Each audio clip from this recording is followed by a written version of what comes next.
आप सबको राधे श्याम। आज की एक ऐसी कहानी मेरी ज़बानी। ये कोई बनी बनाई कहानी नहीं है, ये एक सच्ची घटना है जो आज मेरे साथ हुआ।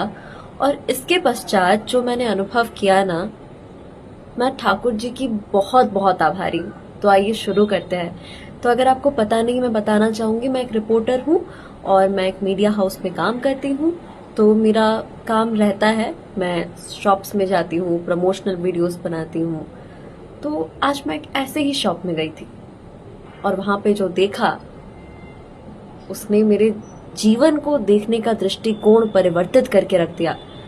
हमारा शूट कंप्लीट हुआ, हम लोगों ने स्नैक्स वगैरह किए। जैसे ही बाहर आने वाले थे, एक छोटी सी बच्ची थी, अपने मम्मा पापा के साथ आई थी। बहुत छोटी थी, 1-2 साल की होगी। तो उसने जिद की, उसको बैलून्स चाहिए।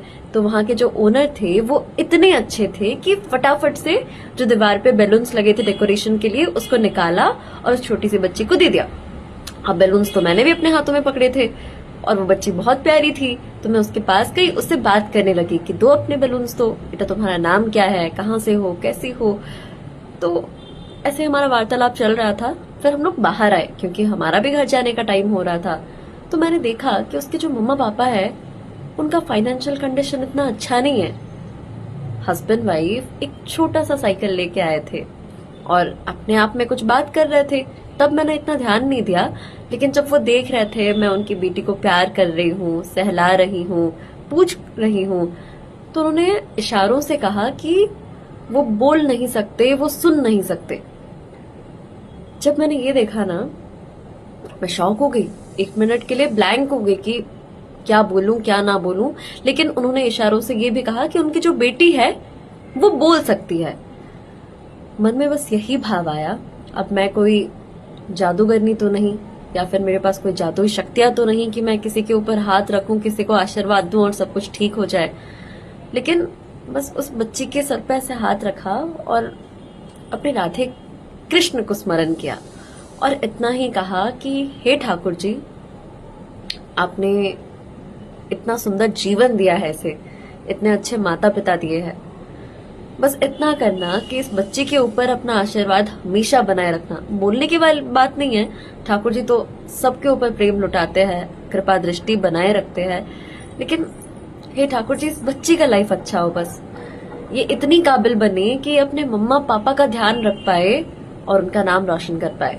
बस फिर अच्छे से सबको प्रणाम किया, राधे राधे बोला और वापस आ गई। और जब कार में बैठी थी ना, तो मन में बस यही बात चल रहा था कि कान्हा जी, कभी कभी शायद मैं भी थोड़ी सी कंप्लेनिंग बन जाती हूँ कि मेरे लाइफ में ये है, ये नहीं है, लोग ऐसे हैं, लोगों ने मेरे साथ ये किया, मुझे कोई नहीं समझता, कभी कभी कोई अपना नहीं लगता। लेकिन देखने जाओ तो आपने तो मुझे कितना कुछ दिया है, मेरे बिन मांगे बहुत कुछ है मेरे पास। सबसे बड़ी बात कि एक हेल्दी बॉडी है, मैं देख सकती हूँ, मैं सुन सकती हूँ, मैं बोल सकती हूँ, मैं चीजों को समझ सकती हूँ, मैं महसूस कर सकती हूँ और जो महसूस करती हूँ उसको मैं प्रकाशित कर सकती हूँ, प्रकट कर सकती हूँ भाव से, शब्दों से। तो बस ठाकुर जी से बहुत बहुत थैंक यू बोला और इतना प्रे किया कि हे ठाकुर जी, मुझे इतना काबिल बनाओ कि मैं ऐसे हर व्यक्ति की सहायता कर सकूं जिनको सच में इसकी जरूरत है। तो आज के लिए इतना ही। राधे श्याम।